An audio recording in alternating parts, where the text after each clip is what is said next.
All right, Sean, were you ever into Harry Potter? Never. Never. Didn't even have to think about it. I did read the first book, I must confess, but it's good writing. I could tell that right away, but I was too old for the story. Yeah. But my wife, Clara, she was a big fan of Harry Potter. I didn't know until I was watching the movies with her years later that the ginger actually gets the girl. Okay. Did you know that, Dave?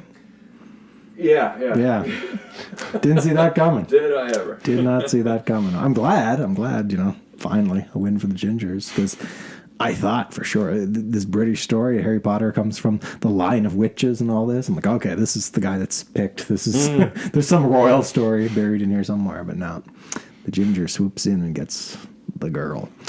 All right. Creepy Dave, are we rolling? We are rolling. All right, everyone. Welcome to episode 10. It's a magic number.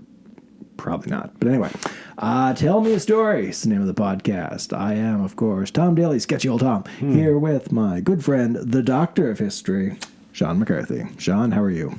Magical. Oh, he's magical. It's good. We're having some magical water. We certainly are. Now. We certainly are. All right. So, we are going to talk about the Wizard of the Miramichi. All right, so Will Lawlor. Will Lawlor. First of all, very unassuming name. That's true. That's true, yeah. You think a wizard is going to have a name like Aleister or Edgar or Vladimir or something scary, wouldn't you? But no, his name is Will. Yep. Yeah. He certainly is. Yeah. Yeah. Lawlor, too. Also a very, local Irish-ish sounding name. Can't pin this one on the Eastern Europeans, can we? We cannot. We cannot. That's it. All right. So, yeah, Will Lawlor.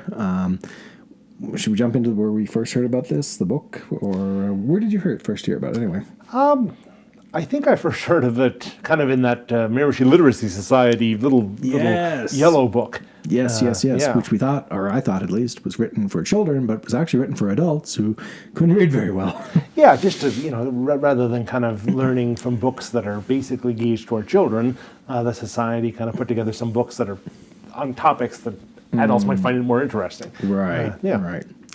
So yeah, I remember that little book that you had Beau Bears with some sketches and I read it on a slow day at Beau Bears there, and which was not the worst thing I ever did while I was there, but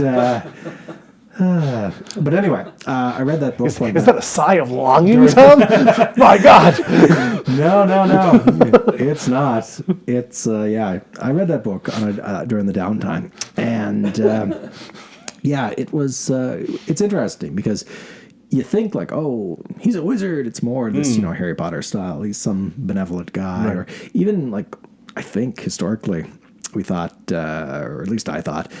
Yeah, he's just some hippie that's into herbs or something like that, or whatever. And I know one of the theories was, too, he was just a guy that could read, you know what I mean? And that spooked people out back in those days when a lot of people couldn't read. Perhaps he knew he had a book in another language or something, maybe German or Russian or some of the villain languages from that time.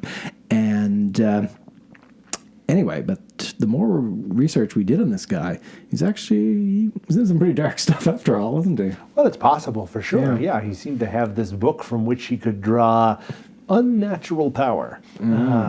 So, and what this book was, we don't know, but there's certainly been some theories that, it may have been some sort of book that allowed you to kind of make pacts with demons and so on and so forth. A grimoire. Yeah. I think I'm saying that right. The Red Dragon is the name that gets tossed around, which... Sandy Ives, a professor at the University of Maine, says that this story kind of sounds an awful lot like this Red Dragon book. Which is out there, and you can buy if you look in the right places. And I've heard about this book as well. Like I said, I think from comics for sure. I've referenced it in some of I love reading horror and anything like that. And I don't know if there's any connection. I don't think so in the Hannibal Red Dragon series. I think that's more of a painting, is it not? Yeah, I believe it is. It's a painting, That's the Red Dragon from the book of Revelation. Yes. And the woman clothed in the sun. Yes. Yeah. So interesting. This Red Dragon, possibly, it could have some, Yeah. Revelations is the book where scary stuff happens. So, if you're going to have an occult book, Red Dragon is a great name. It's also a great sushi roll. Is it? It is. The Red Dragon. I had it last week, I think. Okay. And yeah, so it's not all evil, folks. The Red Dragon sushi roll, it's real good. You gotta go to Moncton for it, though. And yeah, so anyway, back to old Will Lawlor. What I find funny is that one of the spells that we hear about, the big one, what does he do? No, he doesn't try to, bring down dark forces to control everyone or, make women, make himself irresistible to women or anything like that. Oh no, what does he do? He uses a spell to get wood cut. Yeah. I mean, it seems to be just sort Nothing of... more Miramichi than that, is there? Oh, boys, I gotta cut that wood. Jumpins, I gotta pull out the old book and put a spell on. Yeah.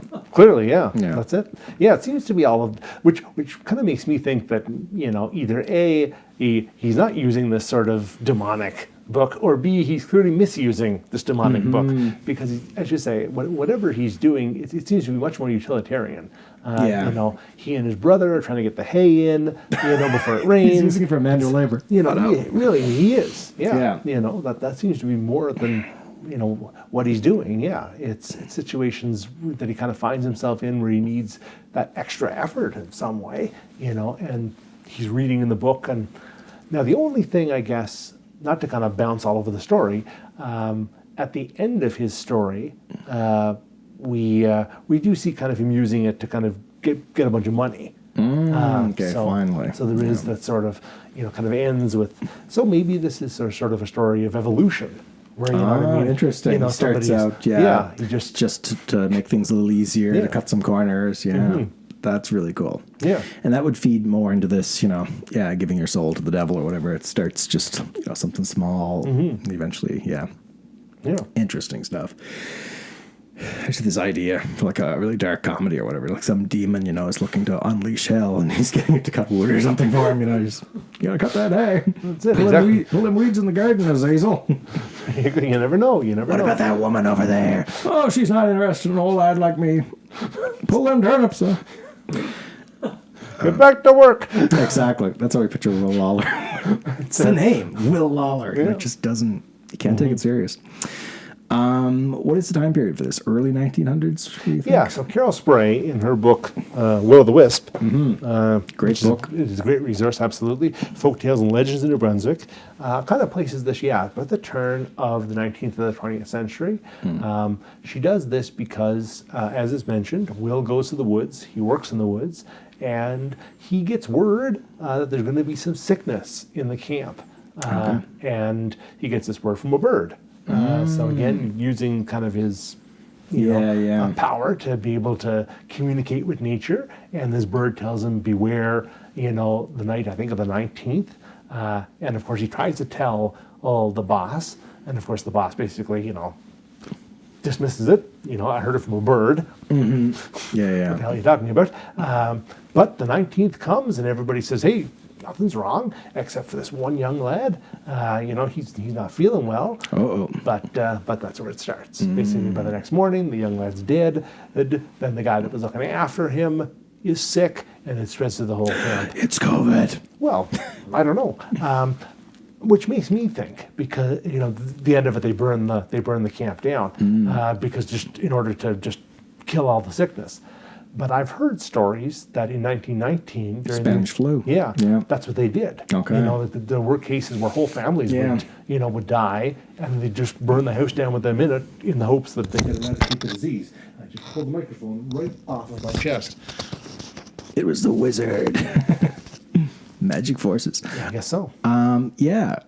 Random question now that you mentioned Spanish flu in 1919 and all that. Somebody was asking me, they were looking for graves from that time period, and I couldn't really find any, or couldn't find, whoever they were looking for at least, and it felt like they had so they were wondering, is that a case of, they were burned, or maybe mass graves or something like that, They said that, I don't know, I can't prove this either, but somebody said they looked for a couple of, family members that had died in 1919 and said, they couldn't find them anywhere in any graveyards or anything like that. So, like I say, I have heard stories where, where people would kind of come across, houses where the whole family had died, and they just burned the house down with them inside of it. That's wild, just to kind of, in the hopes of kind of eradicating the disease. How come we never heard about that? We're hearing about it now, like post-COVID, but that's so wild. We never learned a thing about that.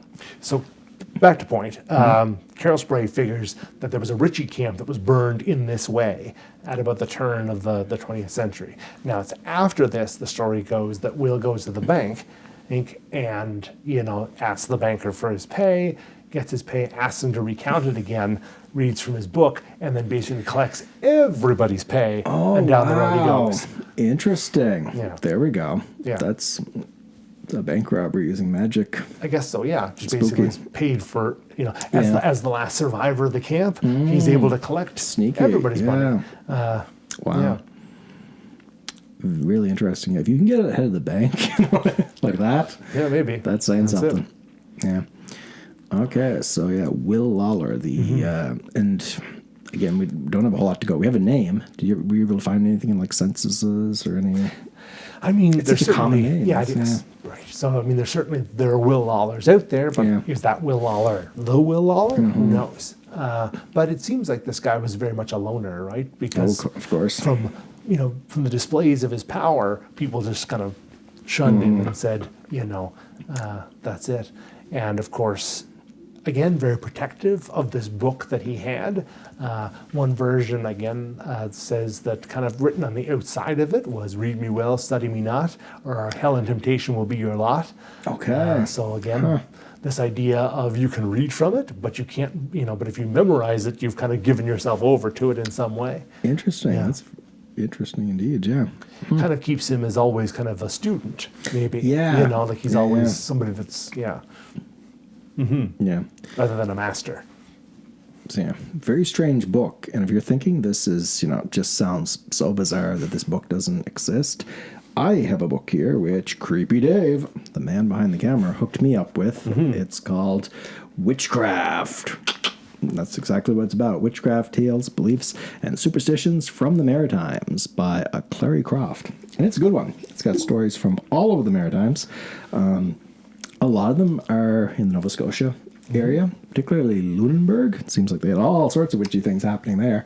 And the theory is that's because lots of Germans in Lunenburg. And apparently the German witch hunt was something. You hear so much about the Salem witch hunt that we had over here in this part of the world in New England, but that was a Disney movie compared to what the Germans were up to. Yeah, when you want to get some killing done at a mass level, you have to go to the masters.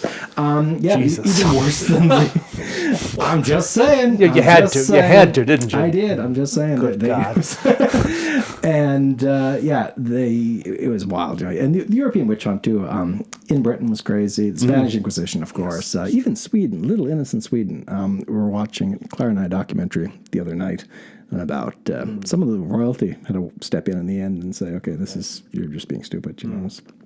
Yeah, but anyway, so there's all these stories about people basically putting curses on each other. You know what I mean? And what I liked, it talked about there were so many, like way back, 1600s, 1700s, how much like putting curses on each other there was between the indigenous folks and the Acadians, which, we were taught, at least I feel like, that, they got along great. It was those evil speaking English folks that caused all the trouble. But no, that wasn't the case.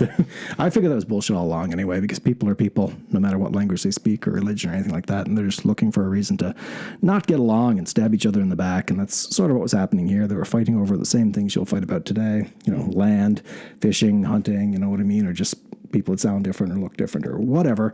So the First Nations folks would put some curses on the Acadians, and the Acadians would put some curses on them, and back and forth. And of course, the Acadians, when they really need to get the job done, who do they go to? The priest, because that guy, he's in a black robe too, but and he's got a powerful book of spells as well. And so it's really interesting stuff. We have a story in this from since we are talking about the Miramichi and the Wizard of the Miramichi. This is a story from an old fellow who I actually met. He passed away some years ago. Alan Kelly. Do you remember that old guy? Oh, yes. Yeah, you used to say at the Folk Sound Festival. Yeah. Same guy. Yeah. So in this book, Clary Croft. He says, I fondly remember meeting and hearing Alan Kelly at several of the Miramichi folk song festivals in New Brunswick. Alan, who also went by Elaine, was one of the region's finest traditional singers, and his Irish and Acadian ancestry gave him a remarkable dual-language song repertoire. I do remember that. I was bartending at the folk song festival one time, and this old man, they wheeled him in a wheelchair, and he was very frail, and he sang in both languages. Yeah, he was good. Anyway, but I was unaware of this story until I read it in the doctoral thesis of his close friend Ronald LaBelle. When Alan was a child, he was walking along the shore when a gust of wind blew the straw hat off the head of a Mi'kmaq girl, who was also walking along the shore with her mother. As children will, Alan lifted his foot and kicked the hat. Not long after, his foot became infected, and Alan believed it was because the girl's mother had placed a spell on him. For over 20 years, Alan suffered the effects of this infection. In the end, part of his foot had to be amputated. Alan told Ronald that when he woke in the hospital after the surgery, the Mi'kmaq mother appeared to him, standing in the doorway of his room. He heard her say, "They cut the foot, they cut the foot," and then she disappeared. So... that was interesting. I thought it's actually from our area. It was like, Yeah. so Interesting. Yeah, for sure. Yeah, so that's Well, he believes it was a curse of some sort that was placed on him. But yeah, this book's an interesting one. He doesn't go out of his way to name. He does name some witches, but it's all people that were like, yeah, I'm definitely a witch. People kind of took credit for it type thing. So not to feed into, rumor and hearsay and all that sort of thing. But yeah, lots going on. I said Acadians and First Nations, a lot between the First Nations folks themselves too. Various tribes and stuff like that had various spells, for lack of a better word, that they were putting on each other. sure. I mean, it was a very spiritual time, for Very sure. spiritual time, yeah. And it goes for, and of course, again, back to the Acadians, and when the British and Irish start showing up too, there's all sorts of fairy lore and stuff like that that's getting involved. And I'm thinking there was a weird, like at the end of the Victorian era, this is weird spiritual sort of movement that caught on with a lot of like intellectual people. Have you read up on some of that? A little bit, but not a whole lot. Yeah. There's like, William Butler Yeats and Sir Arthur Conan Doyle, and they were, some of the biggest writers of their time. And Queen Victoria herself, I do believe, all fell into this, seances and fairy lore and all this sort of thing. And it seems like innocent enough or whatever, but then at the early part of the 1900s, it seems to get a little bit darker. And the big one is Aleister Crowley. Yeah, you were saying. Yeah. Aleister Crowley's born, I think it's 1875, so he's a younger man by the first part of the 1900s, and he's the guy that's trying to market himself as basically the devil. He's calling himself the beast, and so the whole, thing. I don't know if it's just the time period or what, but I can't take him serious just because of the gear. He's not wearing the proper costume. We'll put a picture up, and first of all, he looks like a boiled egg. Bald head, pretty fat, and you got to be skinny. I think you need to be skinny and long beard and long hair if you're going to be a proper wizard. But Aleister Crowley, like I said, looks like a boiled egg, and you'll see in the robe he's wearing looks like from the worst possible high school play that you could imagine. You know what I mean? It just looks like you're wearing that. You know what I mean? No self-respecting demon is going to, come forth. You're going to, channel the devil in that. It looks like it costs, $5 today. And, but anyway, so Crowley is a bit of a weirdo. He's, takes credit for a lot of things, including he's working for the Allies during World War II, and that's very interesting too. Have you ever read up on some like the occult Nazi stuff they say was happening? I'm aware of it, but I've not read any amount of it, no. So the Allies were basically trying the same thing, it seems like. Okay. And and at least according to Crowley, he says that he's the one that gave Churchill the V symbol for victory. Oh, okay. He was telling him to do that Right. instead of the other powerful symbol that was coming out of Germany, which I just take that, Elon Musk. But yeah, now you have to watch it. Anybody just listening to this? No, you have to watch the video. Yeah, yeah. So yeah, this because it was all about the movements and stuff like that, and the powerful V symbol, which is kind of funny because that got misinterpreted too. When Churchill first did it, it was also like a fuck you symbol. It is, yeah. It is. It still is in Yes. the UK. You can't Yeah. go, it's not a peace sign. This is a peace sign. This is a... Yeah, for sure. And I think all over Europe, there's like, it is. Yeah. That's like a, yeah. Yeah. It's the vagina, so I do believe. So yeah. But yeah, anyway, Crowley takes credit for that and says he was helping the Allies and stuff like that too. Another source said that he had a swastika cut into his chest hair, so maybe he was playing both sides. I don't know. Yeah. Remember Hulk Hogan had like a heart or something cut into his there in the 70s? He Do did. you remember that? He did. Yeah, so, that's it. Not quite the same thing, though. Not quite the same thing. It's hard to cut a swastika in your chest hair. That seems like quite the... There's some interesting manscaping, you must say, especially at that time. But yeah. But again, a body like a boiled egg too. No upper body mass.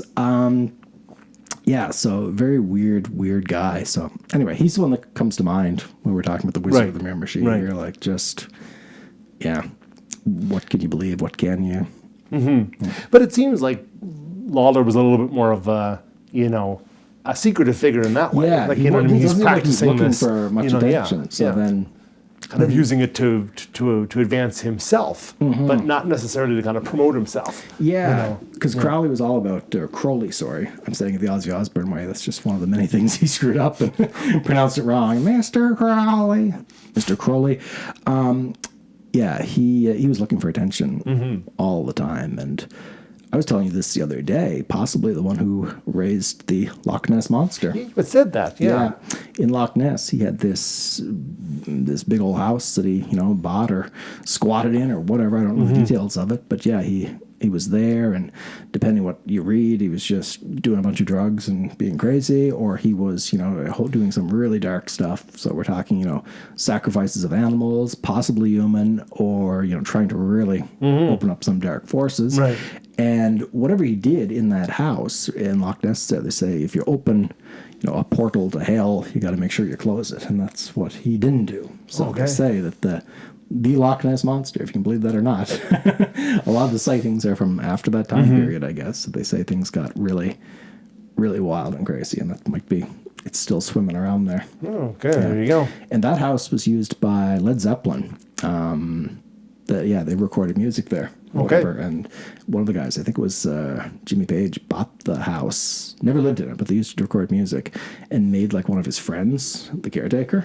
And this poor guy, he looks like he's never slept. I watched an interview with him. And he looks like he's never slept a day in his life. He's just skin and bones. And he's like, I remember I was in bed one night and there was this scratching at the door and growling. It was like a large wolf or something. It was quite disturbing, and it would pound at the door for hours.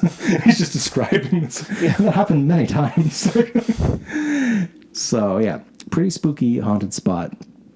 But yeah, interesting guy, old Crowley. But like you said, yeah, Will Lawlor looks like he's not looking for attention. So that makes me wonder now. I'm just thinking about this. If he's not looking for attention, maybe he's actually is doing something kind of dark and sinister, trying to keep it on the down low. You know what I mean? If you're going to break the laws of man or God, you're not going to go about broadcasting it. Exactly. Yeah, that's it. And then I guess he just sort of kind of slips off the radar altogether after this. The camp is destroyed. He collects all the money. There's not really a sense of where he goes. Does he just slips between the pages of history? I guess Sandy Ives does have this this sort of postscript that if he's carried to hell by a giant pig, but that's interesting. Tell me more. Yeah, well, it's part of the story that he finds work in Maine. He's reading out of the book. The axe is doing all of his work for him, and then at some point, one of his fellows, finds the book, opens the book. He tries to kind of stop them from doing it, and is not successful. And at which point, I guess the the devil in the form of a large pig comes and absconds with him, and at which point he basically says, I have to go to hell, and that's it. And the pig carries him off. Interesting. I think he's about a 6-foot black pig. Okay, so it's definitely a devil pig. Yeah, I guess so. It's got to be big and black to be a devil pig. Otherwise, it's just is it a Yorkshire pig that's big and black? It could be. Yeah, I think there is a breed of pig that's black. It's not the massive pig that Joe Kennard brought to Chatham just to piss off. That's it. I bought this from the bowels of hell. The year of the big pig here in Miramichi, where Joseph Kennard raised one of them. Was it Joseph Kennard or was it Alexander Rankin? One of them raised an enormous pig. Yeah, out of spite. Yeah, exactly. That's it. And brought it to the other's territory to get it weighed, and that's it. Exactly. Not that big. No, it would Not have that been big. Would have been a different pig. But that's it. So maybe he was, reclaimed by the dark forces. Yeah, whatever he kind of sold himself to. Yeah. Maybe, like I say, maybe he did slip between the pages of history. Maybe he's still out there today. You know what I mean? Ooh, good one. Living unnaturally long. Yeah. Who knows? Who knows? Still a student of some, evil force out there. Yeah. Awesome. Yeah, the Wizard of the Miramichi. It was a interesting little story when we came upon it in that book, and it seems to be kind of told, by a lot of different people. Carol Spray, I think, notes about 4 or 5 different people that she's kind of piecing the story together from. So, yeah. But yeah, her Carol Spray's book is really, really good. So a number of the stories that we've talked about already, and lots of ones to come, are that's right. Yeah. directly from there. So. But yeah, all right, spooky. I often wonder, Tom, and again, this is just completely, my own grim conjecture, but I often wonder if there's any relationship between these sort of cryptid figures and the wizard. You know what I mean? You talked about the idea Crowley of, with the Loch Ness Monster. Yeah, that's it. Interesting. Is the wizard summoning, again, as he gains more power, kind of moving from, as you say, kind of manual labor to theft. Yeah. To maybe something else, That would be interesting to follow his evolution, whatever. Yeah, try to piece it together. So we're going to talk about that, folks. Spoiler. Coming up here in the coming weeks and months, the cryptids of this province, but this whole part of the country and our neighbors south of here. We share some of the same, because they don't need to stop at the border. Oh, no. No. They don't care about tariffs or any of that bullshit. No, they bounce back and forth. You'll see a lot of the same ones down in Maine, Connecticut, Massachusetts. You'll see up here in Nova Scotia, New Brunswick, on to Quebec, and all that. Cryptids can move. Don't need a passport. Yep. And it's going to be fun. Because is it just like some sort of deformed animal? Is it just drunken hallucinations? Or is it actually, there's stuff out there, I believe anyway, that there's things that we can't understand that exist in places we can't even comprehend. And it's really neat to dive into these stories. Some podcasts that we do, have you noticed, are very historical. Some are very folklore. Some are very, all over the place. Kind of like this one was. There's some historic figures tossed in there for sure, and historic events, and old Will Lawlor, who we don't know too much about, but it was fun to dive down the rabbit hole. 100% it was. All right. Folks, you know what to do by now. Please like, share, subscribe, comment, whatever. We'd love to hear from you in the comment section, whether it's on Facebook or Instagram or right there on YouTube or Spotify. You can comment there as well. All of that helps us very, very much. Share the podcast with somebody you like or somebody you hate that you really want to annoy. Like, they're back at it again. Because there's people hate watching us, I know for sure. Really? Oh, 100%. 100%, yeah. If people were putting curses on their neighbors back then, when people had a little bit more sense, I guarantee you there's people trying to put curses on us right now. But we're not stopping. We ain't going away. Unless your curse is so powerful that it does stop us, in which case, Cancer free. Just saying. There you go. Well, that's good. Last That's week, good. so that's good. you didn't get me. Anyway, Creepy Dave, our good friend who's producing this thing, who we could not do it without, is a fantastic artist. Coffee Who's certainly been a Doodles. blessing to both of us. He is. You know, He's to kind not a of- curse. Yeah, exactly. He's a good curse. Which is a blessing. Which is a blessing. Yeah, it's so hard to call him a blessing. That's the problem, though. He's like Slender Man, you know. He's kind of benevolent. Anyway, yeah. He's our cryptid thrall. He's our cryptid. Yeah, he's our cryptid right there. You know what I mean? He walks the line between life and death and so many things. Creepy Dave, our producer, fantastic artist. Coffee Doodles by David Jardine. Check it out. You can find it in the link, right? Yep, in the description below. In the description below. Yeah, There you go. that's it. All right. So, yeah. All right, folks. Until next time, Sketchy Old Tom and... We'll see you from the Doctor of History, Sean McCarthy, next week. All the best.